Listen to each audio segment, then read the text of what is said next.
I'm Hallie Jackson in London. Even knowing about the new indictments from the special counsel today, the president still blasted that investigation on the world stage. I think that we're being hurt very badly by the, I would call it the witch hunt. It's been the soundtrack of his administration. It's a total witch hunt. The entire thing has been a witch hunt. Phony witch hunt. But tonight, yet another concrete piece of evidence the special counsel isn't trying to hunt witches, but to catch criminals, a conclusion the president's been slow to embrace. First, he refused to blame the Kremlin for interfering with the election.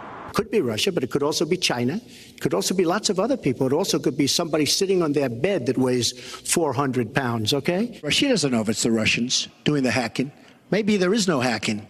After his election, he acknowledged it. I think it was Russia. But begrudgingly. I think we also get hacked by other countries and other people. Will you once and for all, yes or no, definitively say that Russia interfered in the 2016 election? Well, I think it was Russia, and I think it could have been other people in other countries.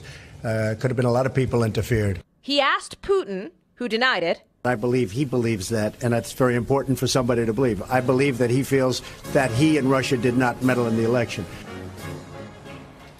The president says he will once again bring up election interference when he meets with Vladimir Putin Monday in Helsinki. But Lester, he seems to have no expectation Putin will say anything different than what he said before. Hey, NBC News fans, thanks for checking out our YouTube channel. Subscribe by clicking on that button down here and click on any of the videos over here to watch the latest interviews, show highlights, and digital exclusives.